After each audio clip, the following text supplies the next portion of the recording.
Bienvenue dans cette nouvelle émission des experts. Alors dans l'actualité de la semaine, on a cherché les thèmes un peu joyeux, c'était pas évident du tout.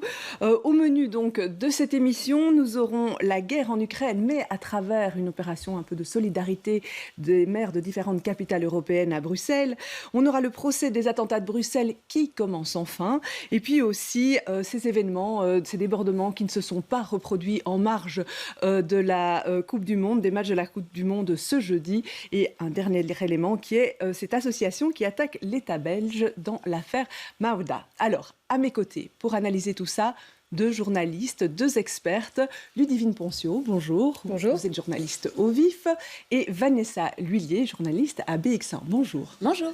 Voilà, on espérait pouvoir commencer cette émission en vous parlant de la victoire des Diables Rouges.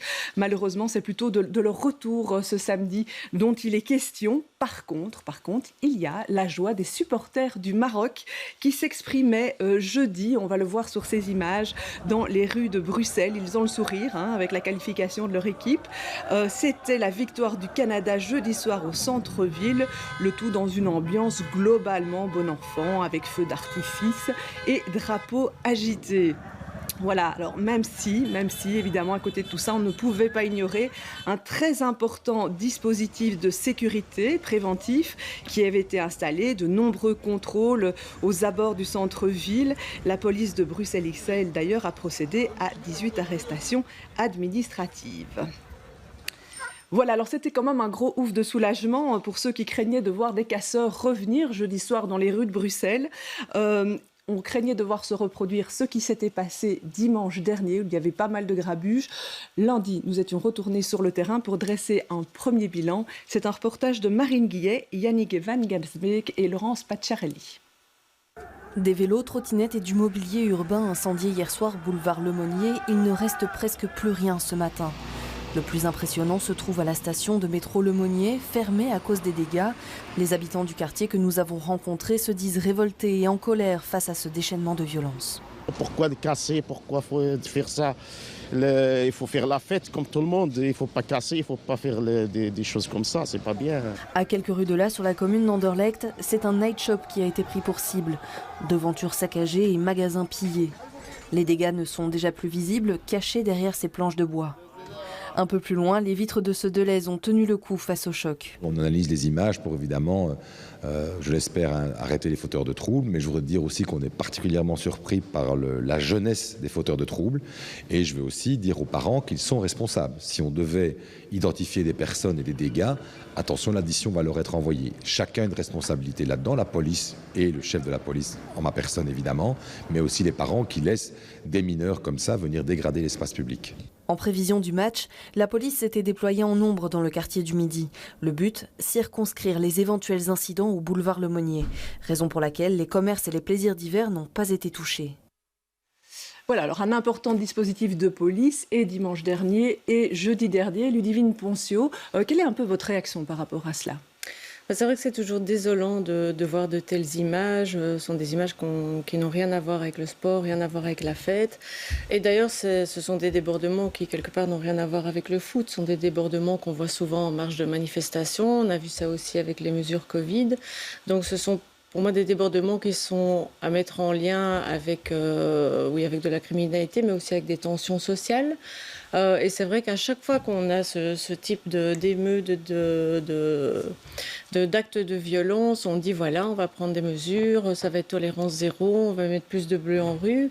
Je ne suis pas certaine que mettre plus de bleus en rue, ce soit l'unique solution. C'est sans doute une solution, mais je pense qu'aujourd'hui, à Bruxelles, les différentes zones de police ont appris à travailler ensemble. Elles sont suffisamment, je pense, compétentes pour gérer des manifestations. À Bruxelles, on a quand même beaucoup de manifestations, beaucoup d'opportunités d'avoir ce type de débordement. Donc, je pense que la police est suffisamment formée. Peut-être que plus de bleus en rue, ça permettrait en tout cas de cadenasser ou de réduire certains risques d'élargissement de ces manifestations. Mais effectivement, ce sont des gens très jeunes. Donc, je pense qu'il faut agir à plusieurs niveaux.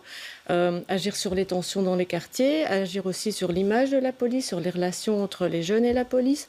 On sait par exemple, il y a une étude flamande qui a été faite il n'y a pas longtemps sur 3000 Bruxellois et qui montre que 76% de ces jeunes ne se sentent pas en sécurité avec la police et qu'en plus 12% ne respectent pas la police. Donc il y a vraiment, je pense, un problème de surveillance de ces jeunes, d'accompagnement et de tension dans les quartiers, de tension avec l'autorité et que peut-être travailler là-dessus, en plus de travailler sur le côté pénal, permettrait en tout cas de calmer un peu le jeu. Vanessa Lullier, vous l'avez vu ce dispositif policier jeudi soir, ça donnait quel sentiment quand on était en rue? Mais c'est vrai que c'était très bizarre parce que quand on arrivait, moi sur mon trajet de retour depuis BX1 vers mon domicile, je passe donc par la zone du canal et à chaque passerelle, il y avait des policiers qui étaient là et qui filtraient vraiment et ça donnait vraiment cette impression que finalement le canal était vraiment une frontière et qu'on empêchait les Molenbeekois de passer pour arriver dans le centre-ville. On sentait la tension et chaque jeune qui arrivait au niveau du barrage policier, surtout les hommes, les garçons, se faisaient contrôler pour voir s'il n'y avait pas un pétard, s'il n'y avait pas quelque chose qui pouvait devenir une arme. Donc, ces personnes qui viennent aussi pour faire la fête, pour fêter la qualification dans le cadre du match de jeudi de leur pays d'origine ou de leur pays dont ils ont la nationalité, ne peuvent pas le faire de manière sereine. Et c'est quand même la grande majorité des gens, il faut le rappeler, qui viennent pour fêter la victoire du Maroc. Et heureusement qu'il n'y a rien eu, en tout cas de grave jeudi soir. Mais tout ça montre un climat quand même très tendu et renvoie aussi un peu à un « eux, nous ». Je trouve qui est très dommage et certainement qu'améliorer les relations et la connaissance aussi entre les jeunes et la police est une bonne piste. Voilà, pour aborder ces questions, on va recevoir nos deux invités, deux députés fédéraux. On les accueille sur le plateau. Voilà, alors Georges d'Allemagne, bonjour. Khalil Ouasli également, bienvenue parmi nous. Vous avez suivi évidemment ce qui s'est passé dans les rues de Bruxelles suite à ces matchs. Quelle est votre première réaction, Georges d'Allemagne? Évidemment, d'abord un effarement. Moi, je ne comprends pas comment des jeunes peuvent s'attaquer à leur propre quartier, à leurs propres commerçants, à leur propre ville, pour faire la fête, pour le plaisir de faire la fête et pour le plaisir de casser, d'abîmer, d'attaquer aussi des journalistes et des policiers. Donc franchement, un effarement. Alors, j'entends effectivement les paroles de condamnation des uns et des autres. Et je pense qu'effectivement, il faut pouvoir condamner, sanctionner. Je vois qu'il y a eu finalement très peu d'arrestations administratives, une dizaine. On en a eu bien plus. Pourtant, ça s'était bien passé lors de la deuxième victoire du Maroc. 18 arrestations administratives, une seule arrestation judiciaire. Je pense que ça n'est pas sérieux. Je pense que si on veut que ça n'arrive plus, il faut évidemment sanctionner. Alors en plus, c'est vrai, et j'entendais les commentaires de vos experts, c'est vrai qu'il n'y a pas que la sanction. Je pense qu'il y a aussi essayer de comprendre ce qui se passe, parce que puisque ça existe ici et pas ailleurs, c'est qu'il y a un problème, c'est que ces jeunes finalement ne se sentent pas appartenir à cette communauté, à cette ville, à ce pays, ou en tout cas qu'ils ont une difficulté par rapport à cela. Et je crois qu'il y a intérêt à essayer de comprendre ce qui est en train de se passer, cette fracture sociale qui est en train de se passer, cette fragmentation finalement de la ville, avec de part et d'autre du canal des populations qui se regardent en chien de fusil du coin de l'œil et qui se disent eux c'est eux, nous c'est nous, et nous n'avons finalement de moins en moins à faire ensemble, à faire société ensemble. Ça, je pense que c'est une évolution qui est très inquiétante, qui pourrait être dramatique, et je pense qu'il ne faut pas minimiser ce qui s'est passé là-bas, et qu'il faut effectivement à la fois sanctionner, à la fois responsabiliser les parents, et à la fois essayer de faire en sorte qu'effectivement, on retrouve ce lien, on retrouve cette communauté d'existence ensemble, et qu'on fasse de nouveau société ensemble, et qu'on fasse en sorte que chacun, les uns et les autres, quelles que soient finalement nos origines, quel que soit le pays d'où on vient, eh bien, on ait envie que cette ville aille bien, on ait envie que cette ville ne soit pas cassée, on ait envie que les policiers, les journalistes, les commerçants soient respectés, et que quand on fait la fête, on la fait dignement et en respectant l'espace public. Khalil Ouasli, même évaluation? Pas tout à fait. Effectivement, il y avait de la révolte et il y a de la tristesse au vu de ce qui s'est passé dimanche. De la révolte parce que on voit des casseurs détruire le centre-ville et tout ce que ça représente, parce que la ville de Bruxelles, c'est une ville qui rayonne, c'est une ville qui accueille les populations du monde entier, mais aussi les populations des communes directement alentour, et donc qui brasse un peu tout cela, et puis de la tristesse, parce que on confisque une fête, mais on la confisque aussi pour les principaux intéressés, à savoir les nombreux supporters et supportrices de l'équipe nationale marocaine qui souhaitaient simplement faire la fête comme n'importe quels autres supporters et supportrices font la fête dans le centre-ville après chaque match. Et donc, finalement, on leur confisque ce droit-là à eux.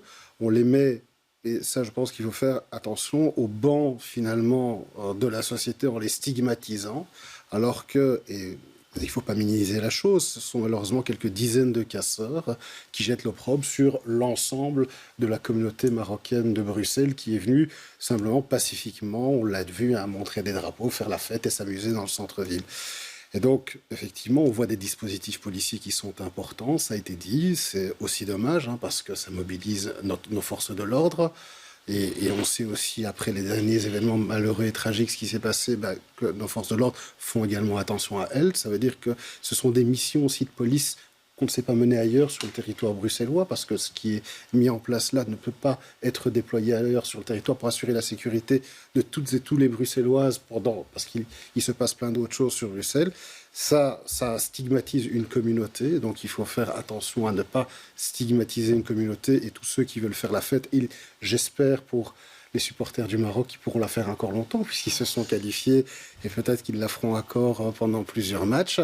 Et il ne faut pas oublier que derrière cet événement, qui est un événement qui est désastreux pour l'image de Bruxelles, parce qu'on essaie de reconstruire l'image de Bruxelles jour après jour, patiemment, la ville de Bruxelles, son bourgmestre Philippe Claus essaye, donc c'est désastreux pour l'image de Bruxelles. J'espère que ça ne va pas ternir l'image de la ville de Bruxelles et qu'on va continuer à se rassembler à la ville pour supporter tous ceux que l'on souhaite supporter, après chaque match de foot, faire la fête tous ensemble, entre ceux qui ont gagné, ceux qui ont perdu, et puis sourire et prendre un verre ensemble. Ouais.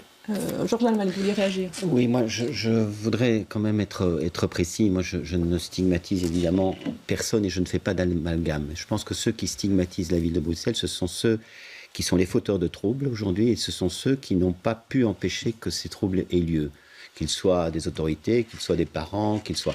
Et je connais beaucoup de Marocains ou de Belgo-Marocains qui, effectivement, sont attristés, sont affligés, sont choqués de ce qui s'est passé. Donc, il était évident qu'il ne s'agit pas de mettre dans le même sac tout le monde. Mais je pense que tous ensemble, nous devons, effectivement, tous ensemble, comme dit le football, prendre à bras-le-corps cette situation et certainement ne pas la minimiser. Parce que je pense que beaucoup de gens ont dit que c'était quand même le symptôme de quelque chose qui était grave, qui était préoccupant, et que si on ne laissait faire les choses, effectivement, la distance, la stigmatisation, les amalgames allaient s'aggraver. Je pense que pour que ces amalgames ne s'aggravent pas, on a intérêt à regarder les choses bien en face. Oui, mais comme le disait Ludivine Poncieux tout à l'heure, on a des groupes qui infiltrent finalement des manifestations, qui profitent d'événements sur plein de thématiques différentes. On n'est pas nécessairement sur du foot. Bien sûr, mais quand j'entendais la comparaison avec les mesures Covid, là, il y avait effectivement des gens qui étaient fâchés par les mesures Covid. Ici, personne n'était fâché.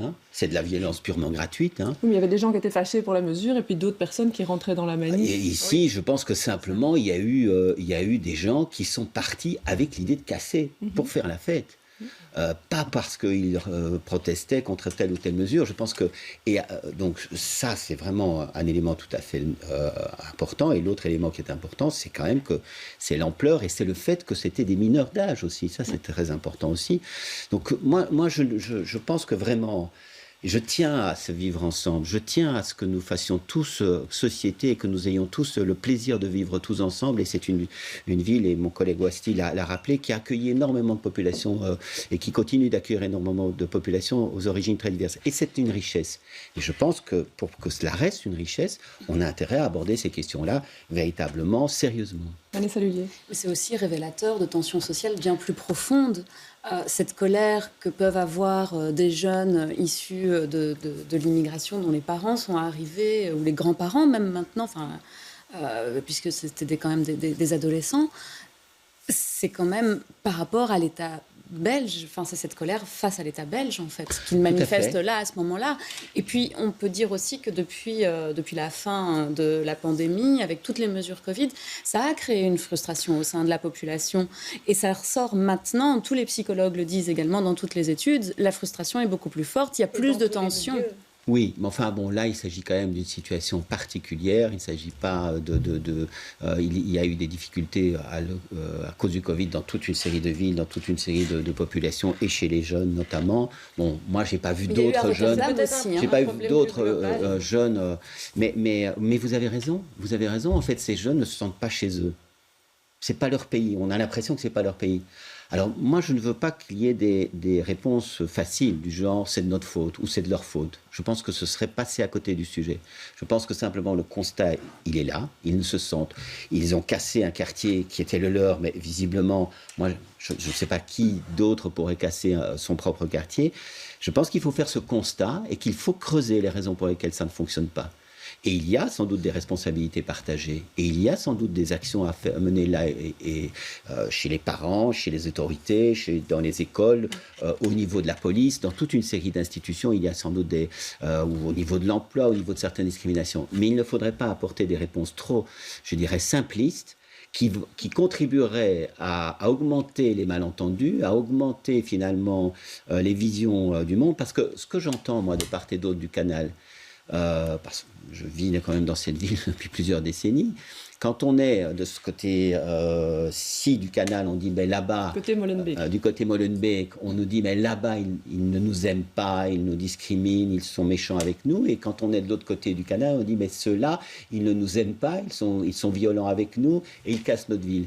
Et donc je pense que si on continue comme ça à avoir des visions assez simplistes et assez binaires de la manière dont on vit à Bruxelles, je crois qu'on ne résoudra pas les choses. Et je crois que vraiment, c'est ça que j'appelle de mes voeux, c'est qu'on s'assoit tous autour de la table, qu'on se dise les choses franchement, les uns les autres, et qu'on travaille ensemble avec l'ambition, effectivement, d'avoir du plaisir et du bonheur à vivre dans cette ville qui, effectivement, est pleine de qualité et d'atouts, quoi. Et je crois que c'est ça qui est l'enjeu. Khalil Awasti, sur cette frontière du canal ? Écoutez, moi je suis né, j'ai grandi à 30 mètres sur la chaussée de Gand, à Molenbeek, à 30 mètres de ce qu'on appelle cette frontière du canal. J'ai jamais vécu le canal comme étant ni une frontière physique, ni une frontière sociale. Je passais d'un côté à l'autre, il n'y avait pas de checkpoint. Sauf quand il y a des embouteillages. Hein. Sauf quand il y a des embouteillages. J'ai l'avantage de ne pas avoir mon permis de conduire, donc les embouteillages, je les connais moins. Mais donc, non, moi je pense qu'on doit, pour éviter finalement de penser les frontières, on doit arrêter de parler de frontières. Bruxelles est une ville, Molenbeek, la ville s'imbrique l'une dans l'autre, il y a le canal qui est là, en plus qui commence à être réhabilité, de plus en plus agréable.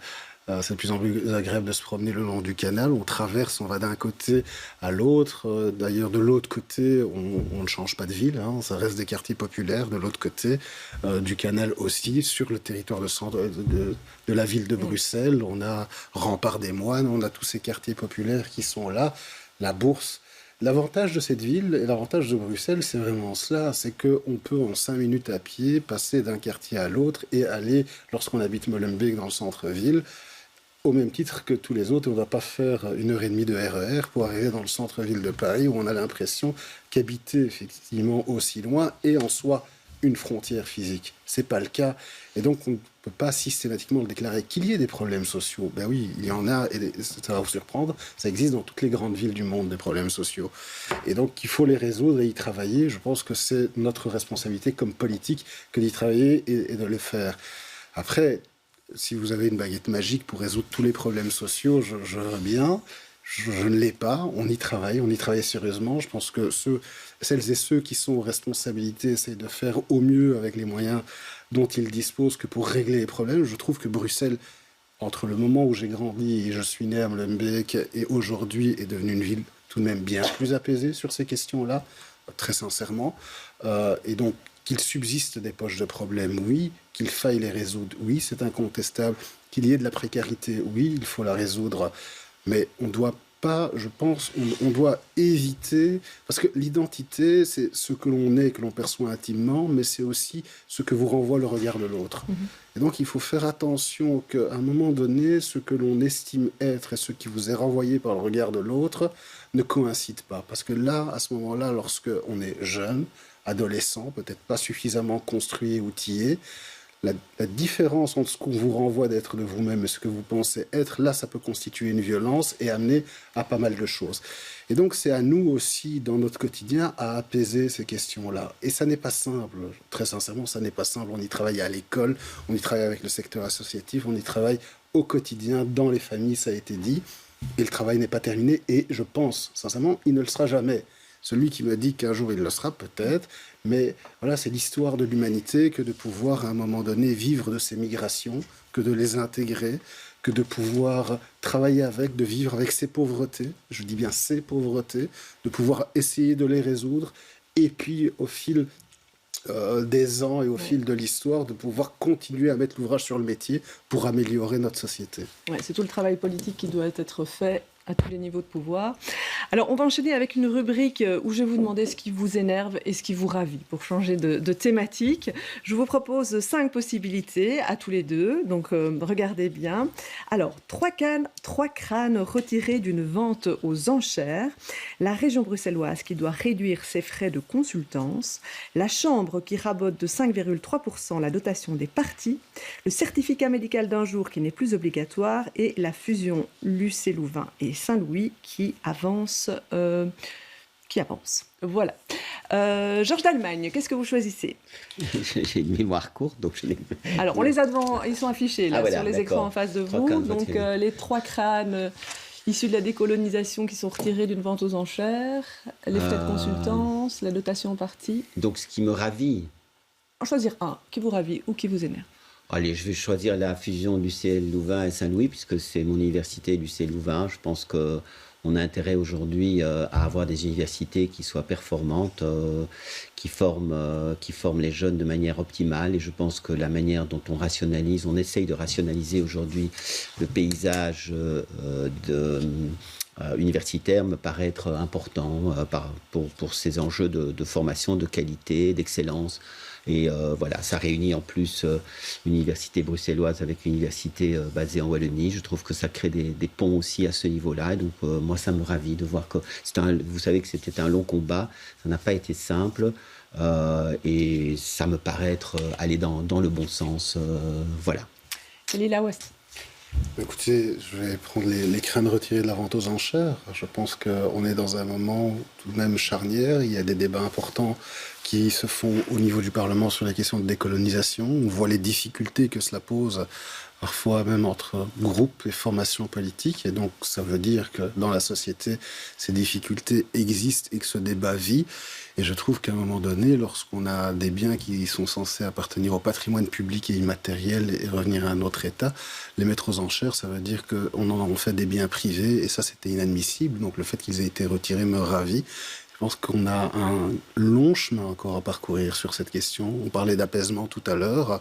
Je pense que les processus de réflexion sur nos propres histoires doivent pouvoir être menés avec l'apaisement nécessaire. Et à mon sens, des excuses devraient pouvoir aboutir. On verra si on y arrivera. Oui, pour vous, il faut interdire ce type de vente? Oui. Inscrire dans la loi? C'est indigne. Vous savez, la loi, elle est là pour régler des situations lorsqu'on n'arrive pas à les régler autrement. Si à un moment donné, on n'a pas d'autre choix que de devoir malheureusement prendre une loi pour cela, il faudra le faire. On doit pouvoir espérer à un moment donné que quand on considère qu'un patrimoine est un patrimoine public immatériel, juridiquement, il est hors commerce, donc il ne peut pas être vendu. Et que ce patrimoine public immatériel doit revenir à ceux auxquels il doit revenir, c'est-à-dire notamment à l'État congolais et peut-être aux familles des personnes auxquelles les dépouilles appartiennent. Très bien. On va ouvrir à présent un gros volet justice, puisque cette semaine, c'était le coup d'envoi du tant attendu procès des attentats de Bruxelles. Cette semaine, c'était le moment de la constitution du jury. C'est un reportage de Camille Tanguine, Charles Carpro et Manu Carpio. L'audience est ouverte, prenez tous place. Une audience historique. C'est la première fois qu'autant de citoyens sont appelés pour être jurés dans un procès d'assises. Au total, 1000 Bruxellois ont été convoqués. Leurs sentiments sont partagés entre l'envie et l'appréhension. Ça me fait peur. Pourquoi ? L'engagement, la longueur, la difficulté, l'émotion. Si je pouvais m'en passer, ça aurait été volontiers, mais mais j'ai pas le choix, quoi. À la fois, je voudrais remplir mon devoir de citoyen, je trouve que c'est important, et en même temps, je suis très inquiète dans le sens où on va voir beaucoup d'images qui sont potentiellement choquantes. Et voilà, je ne sais pas comment je vais vivre ça à titre personnel. 300 candidats jurés avaient déjà obtenu une dispense. Ce matin, ils sont nombreux à la redemander. La plupart évoquent des raisons familiales ou professionnelles. J'ai une petite fille de 11 ans, je suis maman solo.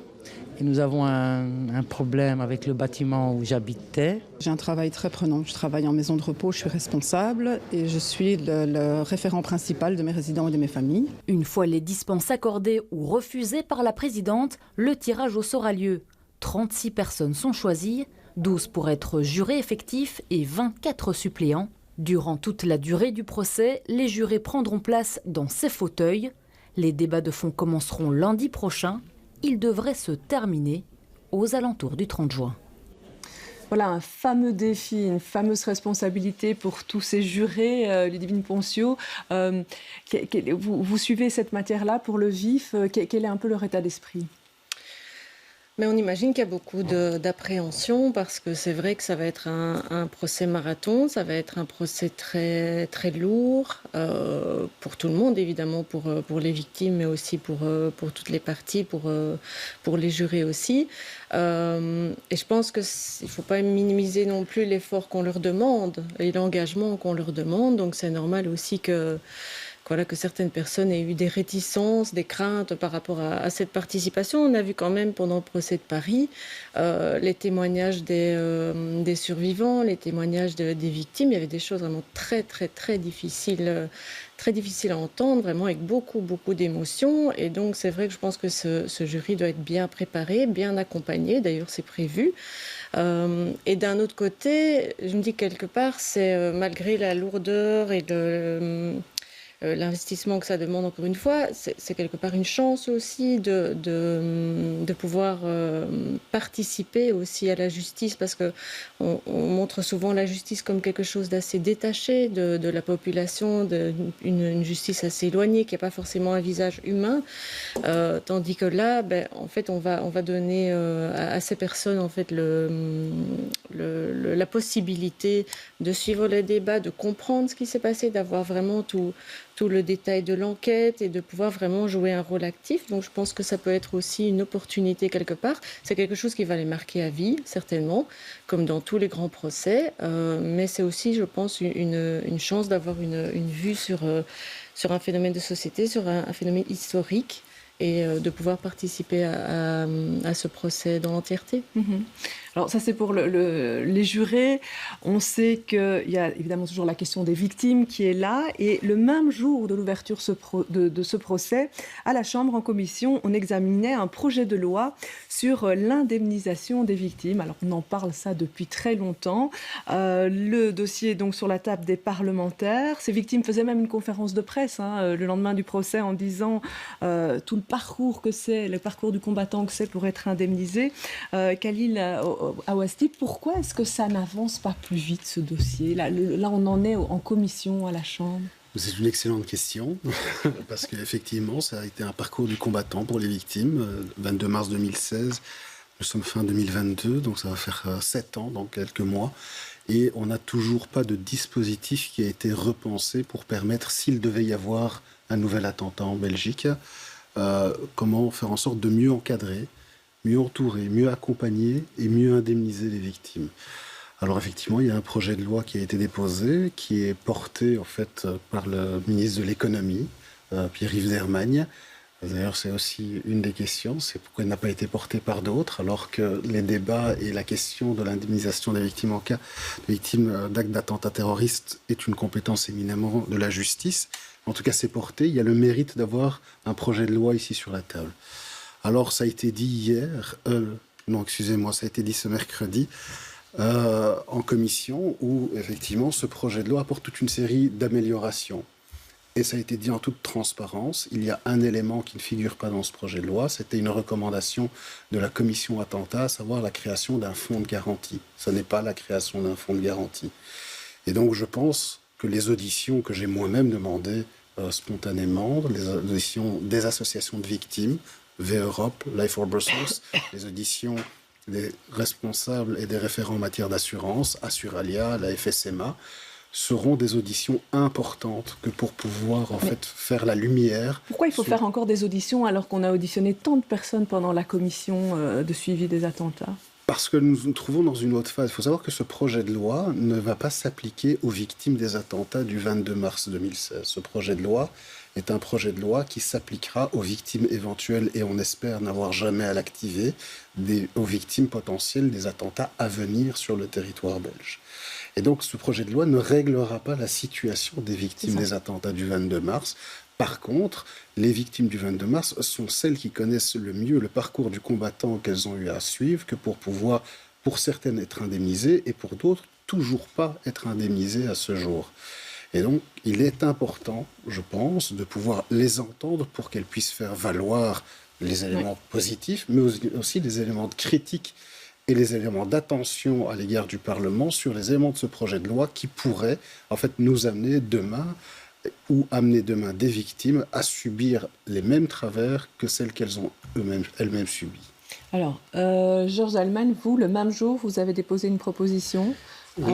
La différence, comment ça se complète ? La différence, c'est qu'effectivement, Khalil aussi le dit très bien, le gouvernement dépose un projet qui n'est pas bon, qui n'est pas celui qu'attendaient les victimes, qui n'est pas celui qui avait été recommandé par notre commission d'enquête et qui était en fait la création d'un fonds d'indemnisation. Pourquoi ? Parce que les victimes sont confrontées à un système d'assurance qui est extrêmement complexe, c'est un véritable dédale, c'est un parcours du combattant, enfin vous avez entendu tous ces termes-là, et c'est vrai qu'aujourd'hui encore des victimes ne sont pas indemnisées, ou elles le sont mal, ou c'est tellement pénible parce qu'elles doivent subir expertise et contre-expertise, que finalement elles abandonnent l'idée d'être indemnisées, et je ne comprends pas, et les victimes et les associations ne comprennent pas pourquoi on ne met pas en place ce fonds. C'est quelque chose qui existe dans d'autres pays, comme en France. C'est aussi quelque chose qui existe en Belgique déjà, par exemple, en cas d'accident technologique ou en cas d'accident suite à un traitement médical. Et voilà. Et le ministre d'Hermagne, si c'est lui d'ailleurs qui porte le projet, c'est parce que justement, c'est le secteur des assurances, vient avec un projet qui répare 4 lois qui ont déjà été votées depuis 2016 pour tenter d'indemniser mieux les victimes. 4, c'est le 5e projet de loi. Donc chaque année, il y a un nouveau projet de loi. Et c'est toujours aussi complexe, c'est toujours aussi éprouvant pour les victimes. Vous savez que ce projet qui nous arrive sur notre table, il fait 190 pages. Vous imaginez, quand les victimes vont devoir aller regarder là-dedans quels sont leurs droits, 190 pages. Et donc moi, je ne comprends pas pourquoi on ne crée pas ce fonds. Ça existe ailleurs, ça existe dans notre pays pour d'autres sujets. C'est beaucoup plus simple à gérer et à traiter. Et enfin, on va répondre, et c'est ça qui est le plus important, à cette préoccupation centrale des victimes, c'est d'être accompagné. C'est que finalement, ce soit l'État qui s'occupe d'elles, et pas les assurances. Et que l'État les indemnise et puis se retourne vers les assurances, vers le système de sécurité sociale et éventuellement récupère l'argent qu'il a versé aux victimes. Et c'est pour ça que j'ai déposé cette proposition de loi. Ludivine Ponciaux. Mais effectivement, on sent qu'il y a vraiment une exaspération de la part des victimes qui ne comprennent pas pourquoi on met autant de temps. C'est vrai qu'en France, on a réglé la question il y a très longtemps. En Belgique, on a l'impression qu'on recommence encore, qu'on réentend, qu'on va dans une direction, puis dans une autre, alors qu'effectivement, comme vous disiez, tout ça a été évoqué lors de la commission. Et donc, c'est vrai qu'on ne comprend pas pourquoi est-ce que systématiquement, on doit rediscuter, reformuler, revenir sur d'autres choses.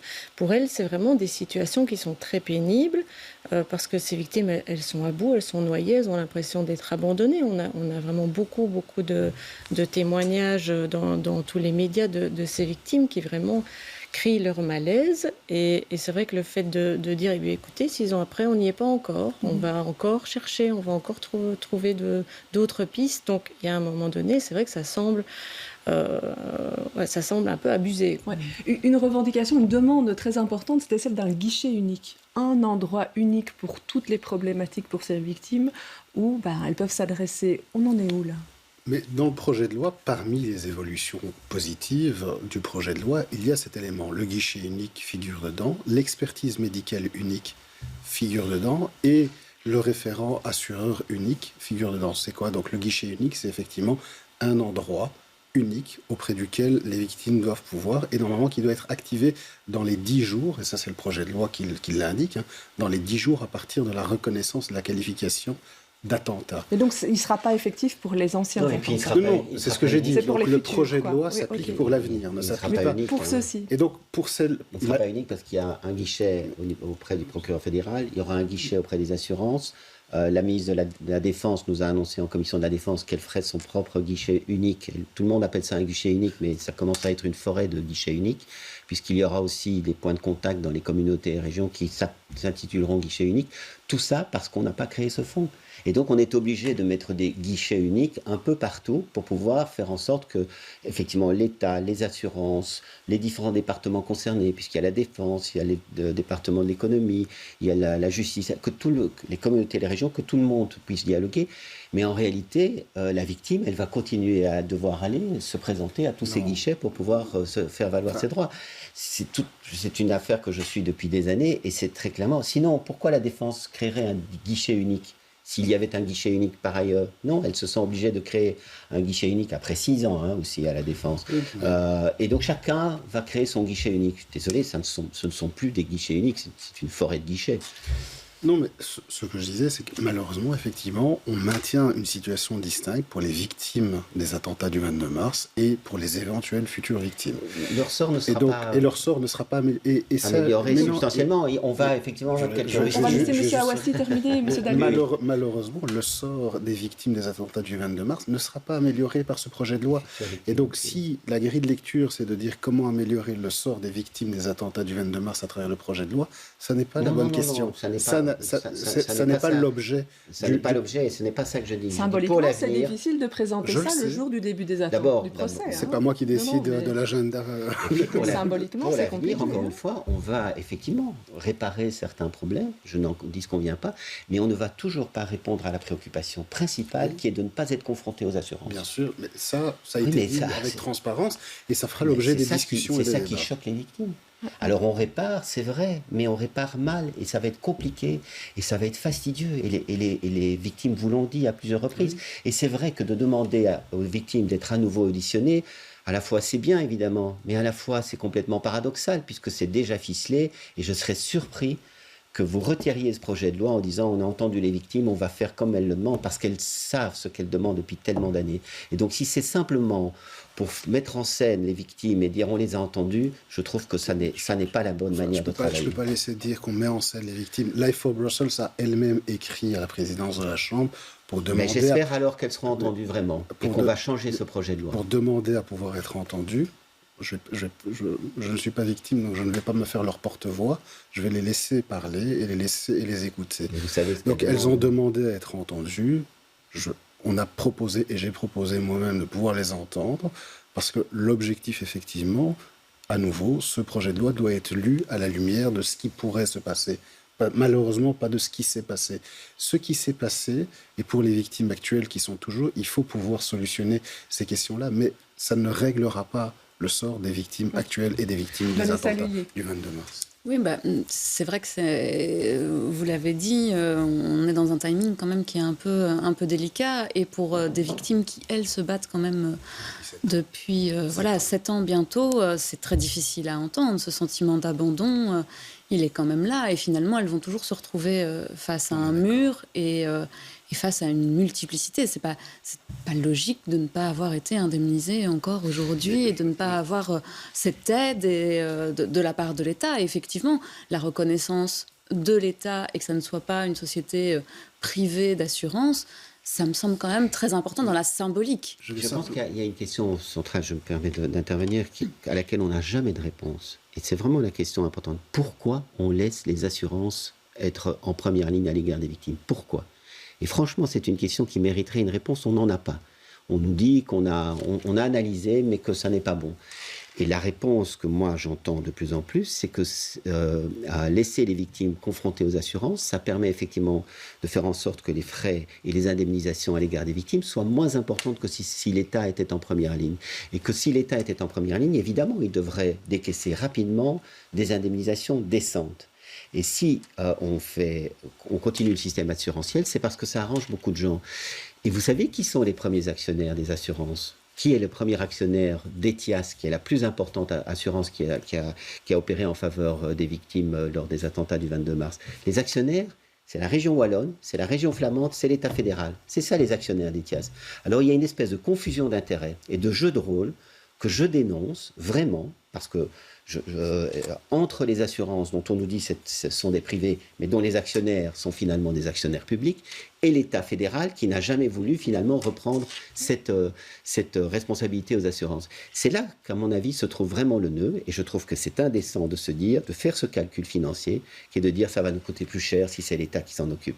Je pense que les victimes ont été touchées parce qu'elles étaient là, chacun d'entre nous, au hasard de la population, parce qu'il s'agissait de nous terroriser tous. Et donc, il s'agit effectivement pour l'État de prendre en charge sérieusement leur indemnisation. Votre voisin n'a pas l'air d'accord. Très sincèrement, je me fâche rarement, mais c'est indécent. Ce que je viens d'entendre est indécent. Attendez, mais M. Dalman, je ne vous ai pas interrompu.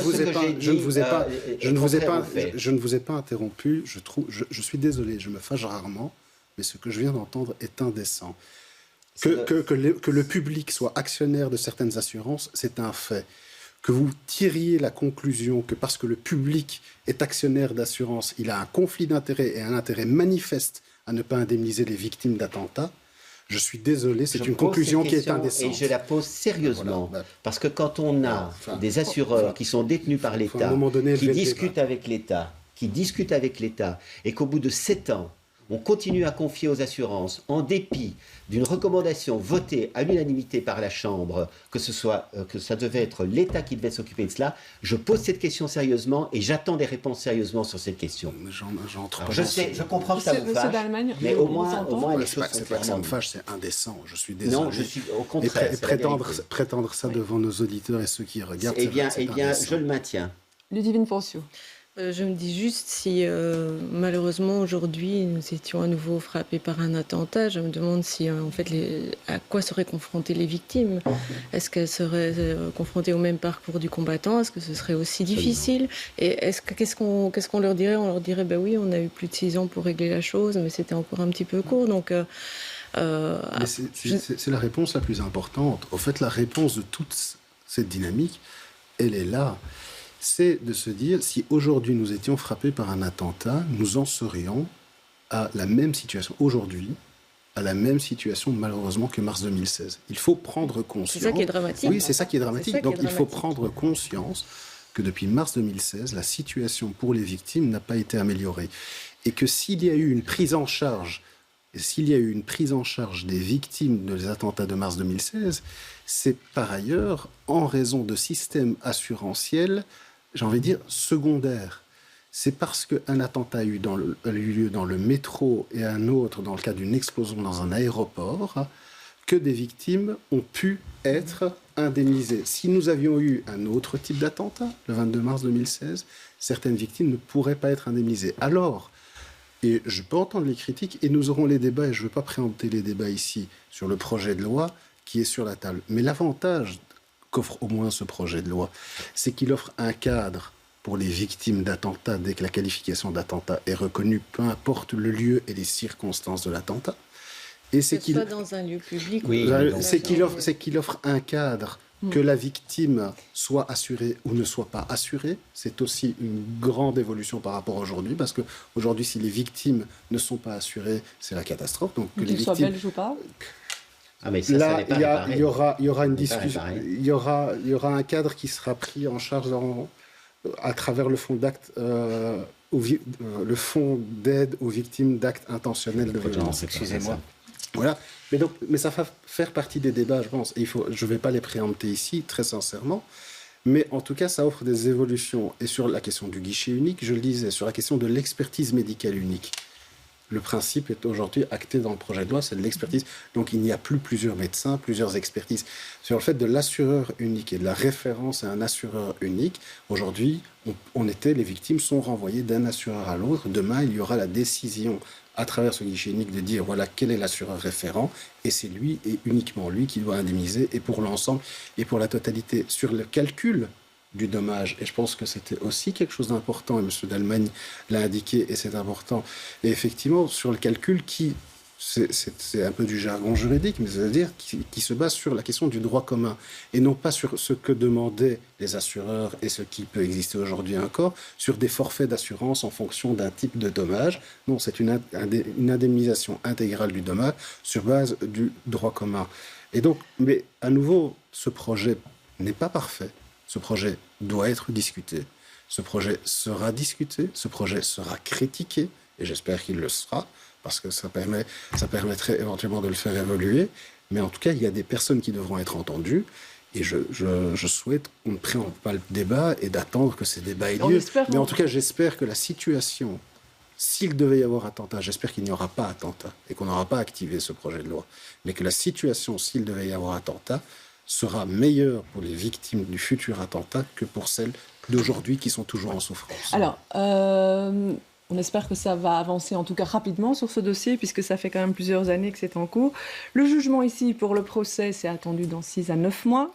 Autre affaire, là où le jugement devrait tomber fin janvier, c'est la plainte contre l'État belge menée par une association dans l'affaire Maouda. Et c'est cette petite fille migrante qui avait été tuée lors d'une opération de police. Jeudi, c'était l'heure des plaidoiries. C'est un reportage de Bernard Denuy, Nicolas Skenart et Stéphanie Mira. En un an, cette association de défense des enfants a constitué un dossier de 7000 pages accusant l'État belge de fautes graves commises lors de l'intervention policière du 17 mai 2018 où la petite Maouda perdait la vie à la suite d'un tir policier. Ils sont restés 40-45 minutes à genoux sur un parking à attendre. Même les enfants, même les mineurs étrangers non accompagnés, même les parents de Maouda. Les parents n'ont pas été autorisés à aller dans l'ambulance avec leur petite fille alors qu'ils ne savaient même pas encore si elle était vivante ou morte. Le policier auteur du coup de feu ainsi que le convoyeur du véhicule ont entre-temps été condamnés. Mais 4 ans après cette tragique course-poursuite, l'association met en cause 12 dysfonctionnements de l'État à l'époque, comme la mauvaise communication entre les patrouilles de police, le retard de l'ambulance ou encore le rapport du médecin légiste sur la cause du décès. Une fois que les procédures ont été terminées, on a analysé le résultat de ces procédures et on a constaté que les questions de responsabilité de l'État dans l'organisation des services de l'État, mais aussi dans la responsabilité politique de l'État n'étaient pas posées. Le policier lui-même s'en est plaint à plusieurs reprises dans le cadre des procédures en disant « mais on me reproche un certain nombre de faits, mais moi je ne peux pas porter toute la responsabilité de l'État sur mes épaules ». Un manque de responsabilité source de violation des droits de l'enfant compte tenu du fait que la camionnette était remplie de mineurs, victimes, selon cette ONG, d'une politique migratoire déshumanisante. Ludivine Poncio, on vous écoute sur ce sujet. Vous l'avez suivi?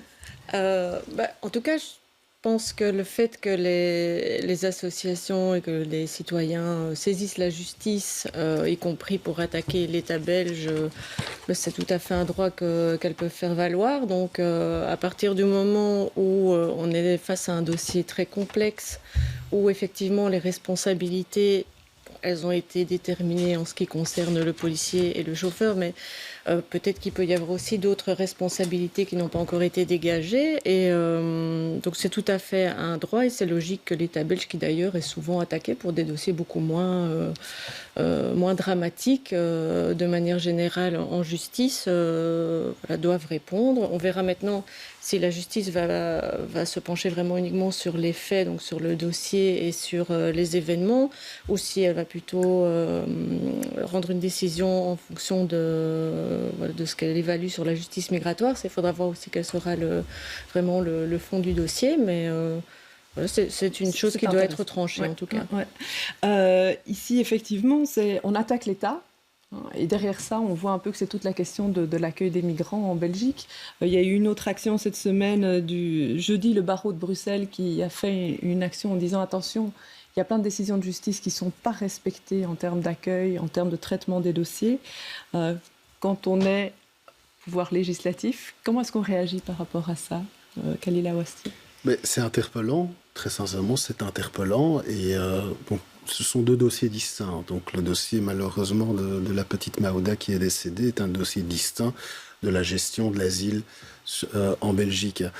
Même si des liens existent entre les deux. Alors, pour ce qui concerne Maouda, malheureusement, il y a eu un premier procès de première instance et puis un appel interjeté par le policier, confirmation de la condamnation en appel et puis de la prévention d'homicide involontaire. Et en première instance, la magistrate du tribunal correctionnel avait elle-même indiqué publiquement et dans son jugement que manifestement il y avait eu des problèmes au démarrage de l'enquête et à la manière dont ça s'était produit. Et donc qu'il y avait des éléments qui étaient troublants au démarrage de l'enquête qui n'ont peut-être pas permis, avec la diligence nécessaire, de pouvoir avancer et pouvoir rendre justice de manière diligente.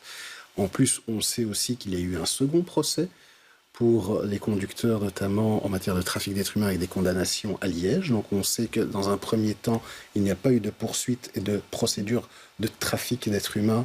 Et donc alors même que les parents et la famille de la petite Maouda auraient pu bénéficier d'une protection légale, d'un titre de séjour et ainsi de suite, si on les avait inscrits immédiatement dans la procédure trafic d'êtres humains, ils ne l'ont pas été, ce qui fait qu'ils ont dû bénéficier en fait, d'un acte du secrétaire d'État à l'asile et l'immigration dans le cadre de sa compétence discrétionnaire. Ça n'est pas normal qu'il n'ait pas été orienté vers cette procédure-là.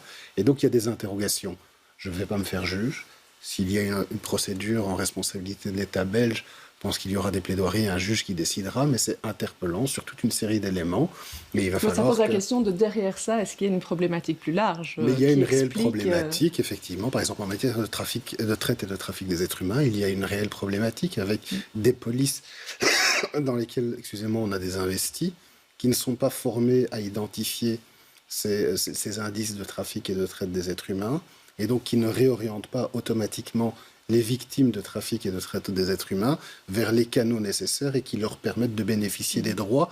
Et il faut rappeler qu'une victime de trafic et d'êtres humains et de traite d'êtres humains en Belgique, si elle accepte d'insérer finalement le chemin et donc d'être orientée vers un centre spécialisé, d'avoir cette reconnaissance, de participer à son enquête, peut bénéficier d'un droit au séjour sur le territoire belge. Elle ne doit pas passer par d'autres procédures. Et puis il y a la gestion de l'asile, et ça c'est désastreux. 5000 condamnations, je pense, de l'État belge depuis le début de l'année, une condamnation de la Cour européenne des droits de l'homme, et malgré ça, ça ne bouge pas, et on a toujours des personnes avec famille, des enfants mineurs qui sont à la rue. C'est désastreux, et il faut pouvoir agir. Georges Dalmagne, sur cette problématique. Mais d'abord, effectivement, sur l'affaire Maouda, je pense que si, à travers cette action de cette ONG, on parvient à tirer mieux les leçons de ce qui s'est passé et de ce drame épouvantable, je pense que c'est une bonne chose. Effectivement, il y a différentes leçons qui doivent être tirées sur la manière dont on traite des enfants, des êtres humains. Rappelez que, quels que soient les statuts de ces personnes, ce reste des êtres humains qui doivent être traités comme tels. Les conditions de détention de cette famille, de cet enfant, de ces parents qui n'ont pas pu accompagner le corps de leur enfant dans l'ambulance, ce sont toutes des choses qui effectivement sont très choquantes.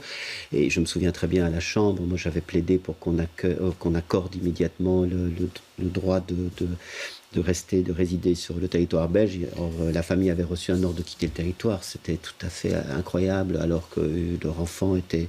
Oui, mais ça, c'est un cas particulier. Non, mais et derrière ça, il y a des situations emblématiques. Mais à travers ce cas-là, il y a quand même toute une responsabilité à la fois politique, à la fois dans la formation et dans le fait qu'effectivement, ces personnes doivent être traitées comme des êtres humains. Alors, parce qu'on oublie toujours que le gouvernement plaide pour une politique ferme mais humaine, mais oublie le côté humain. Et c'est vrai que le fait d'avoir des milliers de personnes qui sautent à la rue, dont les dossiers ne sont pas traités immédiatement, qui effectivement sont sans aucune ressource, ça pose un problème effectivement de dignité de l'État par rapport à cette situation-là. Et je pense que c'est inacceptable. On en parle régulièrement dans cette émission-là de cette crise de l'accueil. Alors il nous reste un dernier sujet à aborder. On va le faire rapidement, on ne va pas pouvoir voir le reportage, mais on peut toujours le revoir sur notre site.